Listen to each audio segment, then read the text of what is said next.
अस्य श्रीसूर्यसहस्रनाम स्तोत्रस्य वेदव्यास ऋषिः अनुष्टुप्छन्दः सविता देवता अभीष्टसिद्ध्यर्थे जपे विनियोगः।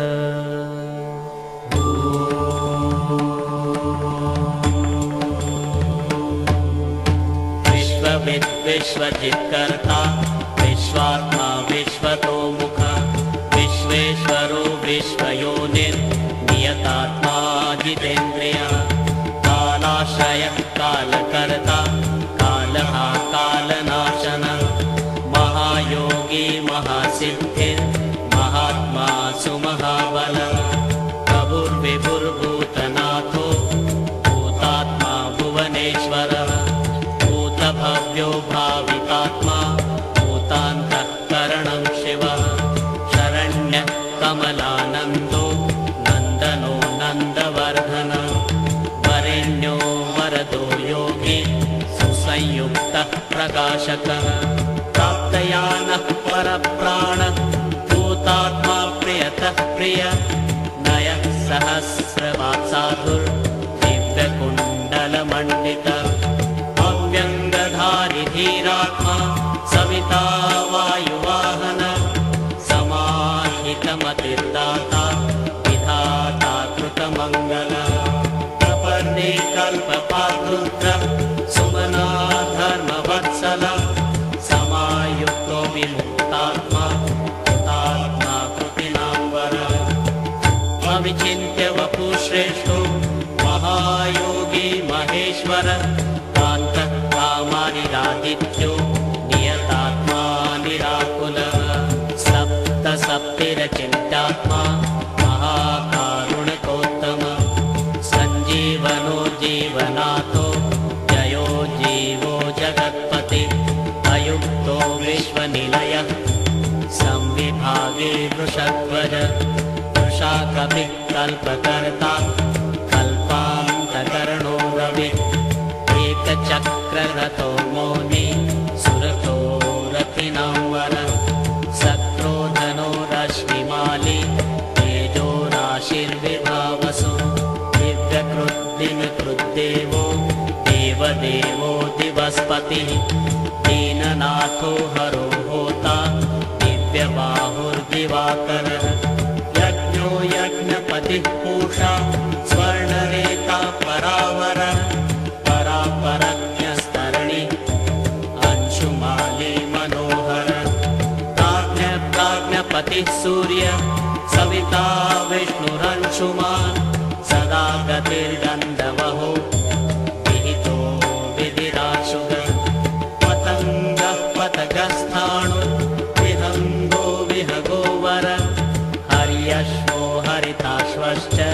हरितश्वो जगत्प्रियः त्र्यम्बकः सर्वदमनो भावितात्मा वृषगवरः आलोककृल्लोकनाथो लोकालोकनमस्कृतः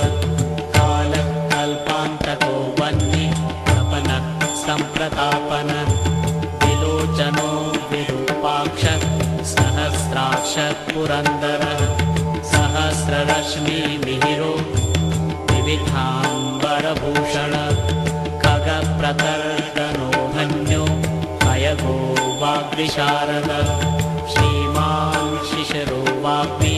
श्रीपतिः श्रीनिकेतनः श्रीकण्ठ श्रीधर श्रीमान् श्रीनिवासो वसोप्रदा कामचारी महामायो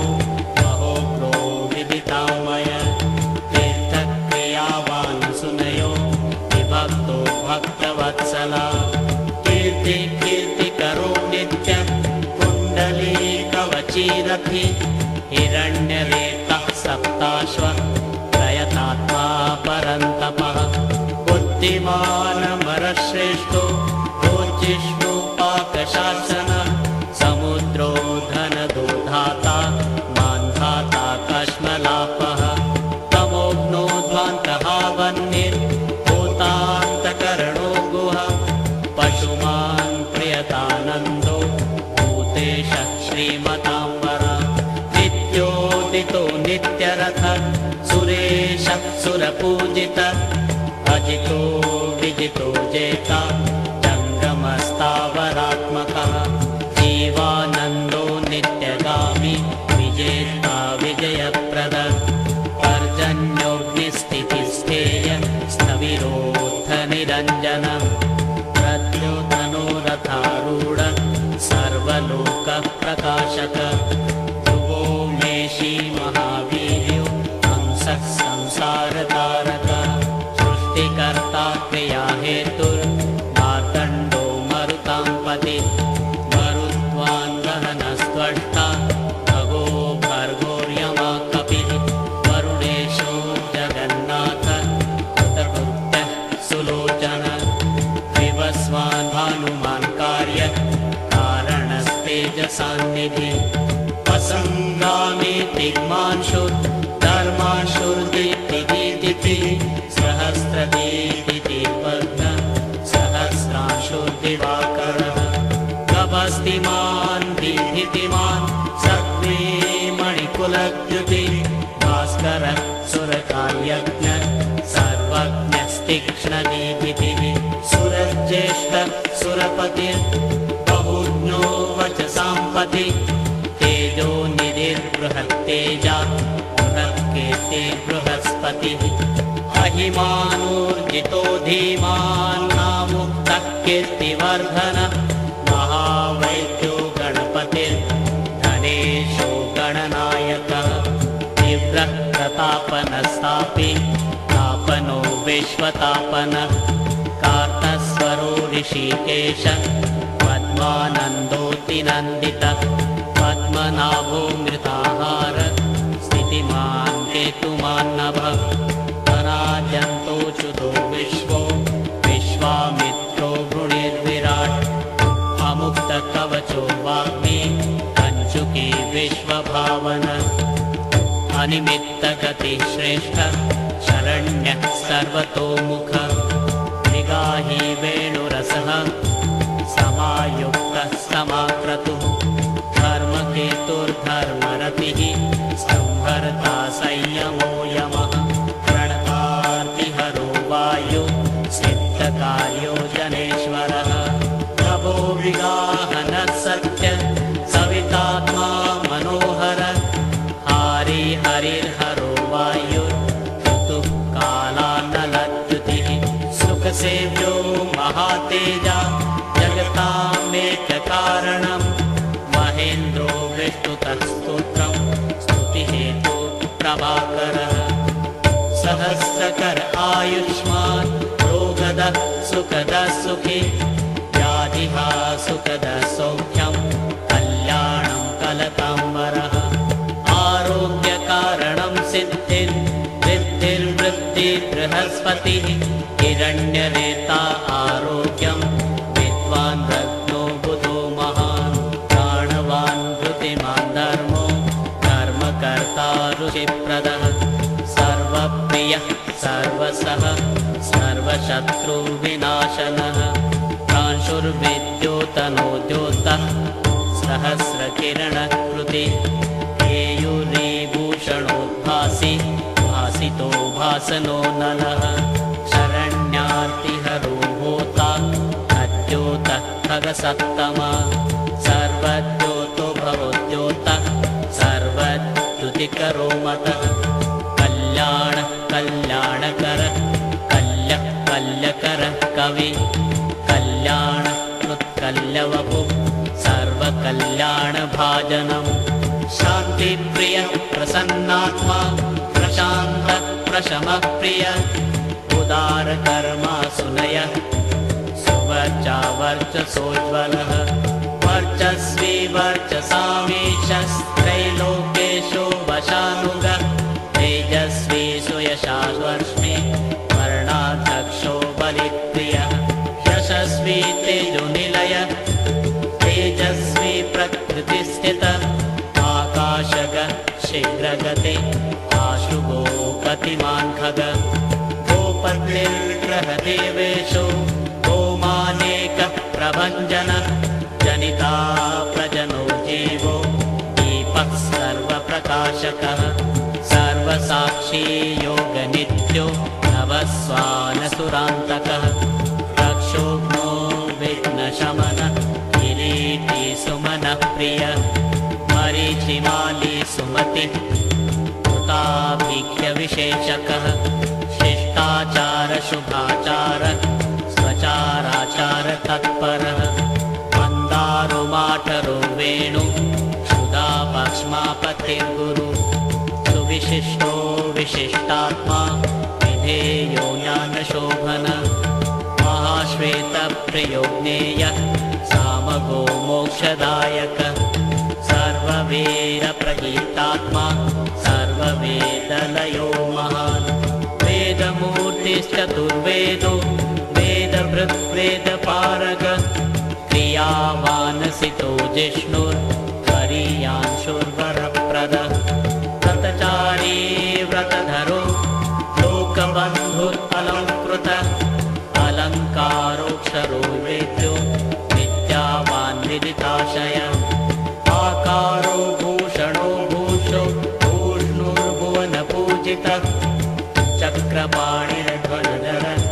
सुरेशो लोकवत्सलः अग्निपतिर्महाबाहो प्रकृतिर्विकृतिर्गुणः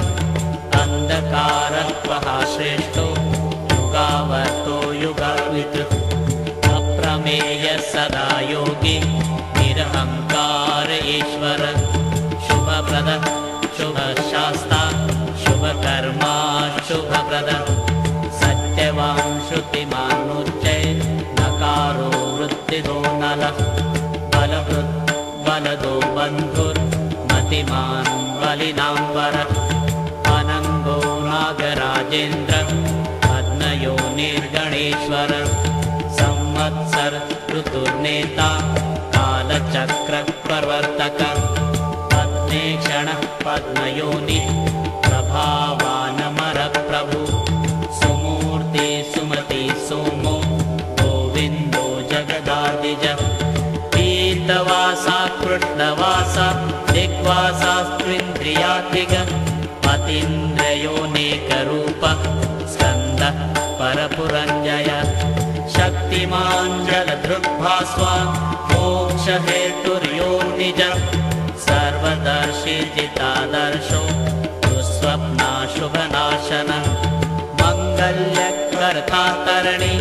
वेगवान् कश्मलापः स्पष्टाक्षरो महामन्त्रो विशाखो यजनप्रिय विश्वकर्मा महाशक्तिर्युतिरीशो विहङ्गम विचक्षणो दक्ष इन्द्र प्रत्यूष प्रियदर्शन अखिन्नो वेदनिलयो वेदविदिताशय प्रभाकरो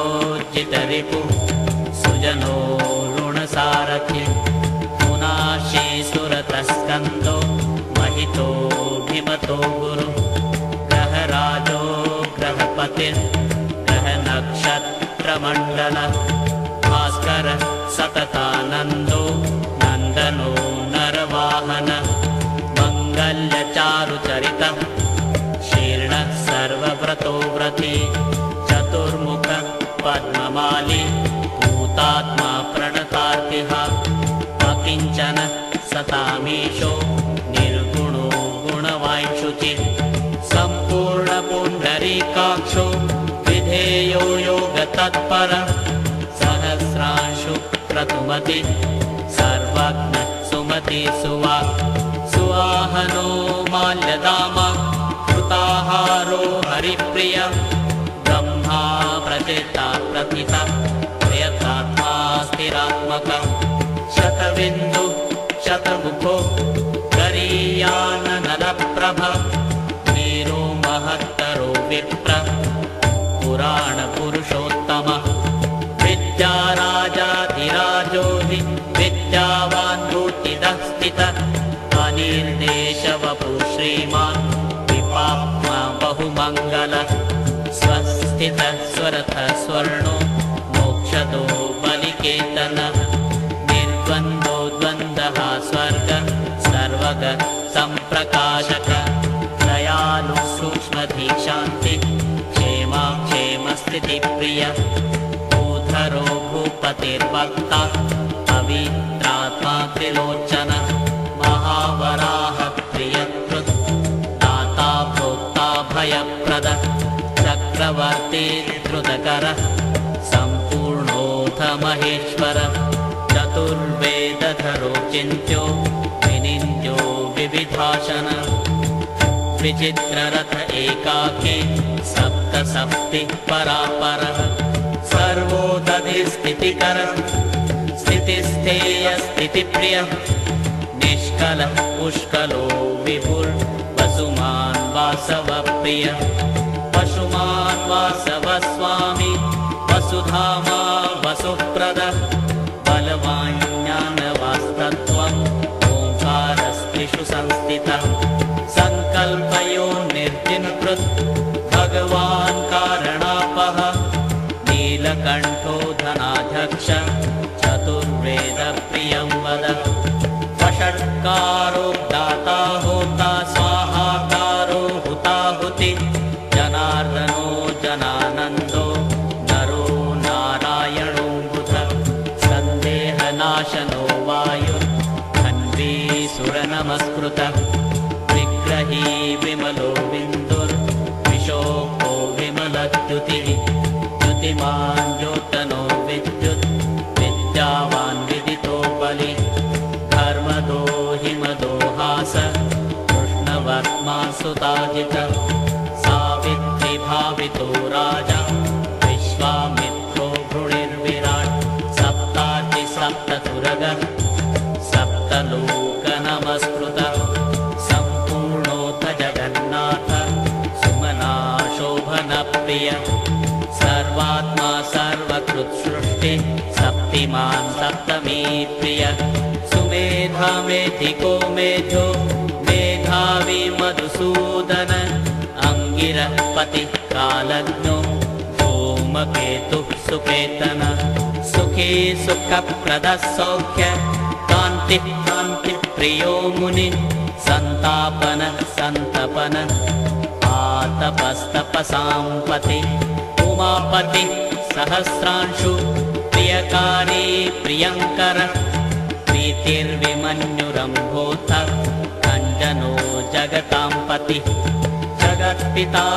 पीतमनः सर्वः खर्वो उभोचल सर्वगो जगदानन्दो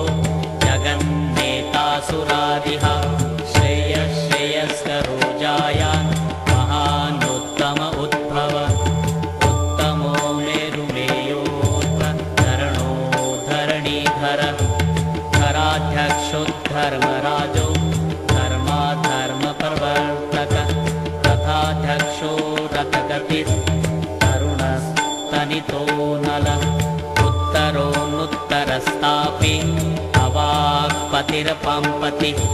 पुण्यसङ्कीर्तन पुण्यो हेतुर्लोकत्रयाश्रय स्वरभानुर्विगतानन्दो विशिष्टोत्कृष्टकर्मकृत् व्याधिप्रणाशनक्षेम शूरः सर्वचिताम्बर एकरथो रथाधीश पिता सनैश्चरस्य हि वैवस्वत गुरुर्मृत्यो धर्मनित्यो महाव्रत प्रलम्बहार सञ्चारी प्रद्योतोद्योत्थितानल सन्तापरत्परो मन्त्रो मन्त्रमूर्ति महाबल श्रेष्ठात्मा सुप्रियः शम्भुर्वरुतामीश्वरेश्वर संसारगतिविच्छेता संसाराणवतारक सप्तजिह्व सहस्रार्चि रत्नगर्भो पराजित कर्मकेतुर्मेयात्मा धर्माधर्मवरप्रद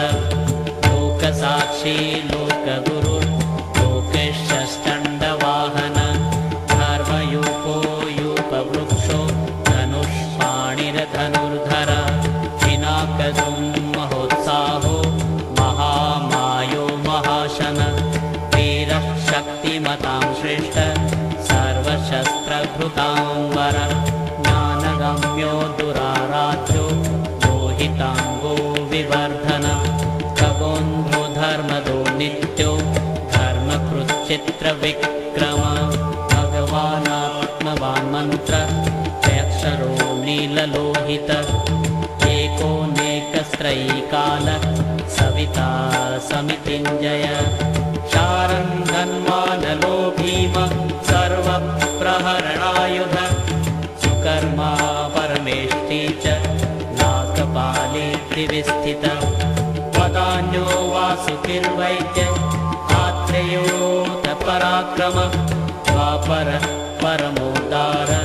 परमो ब्रह्मचर्यवान् उदिच्य वेषो मुकुटि पद्महस्तो हिमांशुभृत् स्थितः प्रसन्नवदन पद्मोदरनिभानन सायं दिवा दिव्यवपु अनिर्देशो महालय महारथो महानीश शेषः सत्वरजस्तमः कृतार्थपत्रप्रतिमो विमर्शी निर्णयस्थितः अहिंसक शुद्धमति अद्वितीयो विवर्धन सर्वदो धनदो मोक्षो विहारी बहुदायक चारुरात्रिहरो नाथो भगवान् सर्वगोव्यय